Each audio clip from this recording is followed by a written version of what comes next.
ஆரம்பத்திலே தயாரிப்பாளர் தரப்பில் நம்ம கேட்கும்போது அதான் சொன்னாங்க, விஜய் சார்கிட்ட பேசிக்கிட்டு இருக்கோம், அவரும் வந்து ஒரு 2 நிமிஷம் பேசி ஒரு வீடியோ தர்றதா சொல்லியிருக்காரு அப்படிங்கிற அளவுக்கு தான் அது இருந்துச்சு. ஆனால் நாட்கள் செல்ல செல்ல அது வந்து வருமாங்கிறதே நமக்கு தெரியல. ஏன்னா இப்போ அக்டோபர் 12ஆம் தேதி துபாயில் இந்த படத்தோட ப்ரொமோஷன் சொன்னாங்க. 12ஆம் தேதி பார்த்தா திருப்பதியில் நிற்கிறார் லோகேஷ் கனகராஜ்.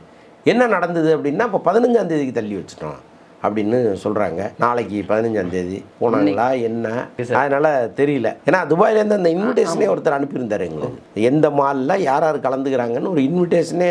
ஆமாம், அனிருத்தும் கலந்துக்கிறதாக நமக்கு அனுப்பியிருந்தார். ஆனால் அனிருத்தை பார்த்தா அவ்வளோ பிஸியாக இருக்காரான். ஏன்னா இங்கேருந்து இந்த ஆர்ஆர்லாம் வந்து இதில் அமெரிக்காவுக்கு அனுப்பி அங்கே மிக்சிங் பண்ணி இங்கே கொடுக்குறாங்களாம். ஸோ அந்த மாதிரி வேலைகளில் அவர் பிஸியாக இருக்கார். லாஸ் ஏஞ்சல்ஸில் வேலை நடந்துகிட்டு இருக்கு. அவர் எப்படி இதை விட்டுட்டு அங்கே போவாருன்னு தெரியல. ஸோ அது மாதிரி அடுக்கடுக்காக அவங்களுக்கு பிரச்சனைகள் இந்த ப்ரொமோஷனில் வந்துகிட்டே இருக்கு.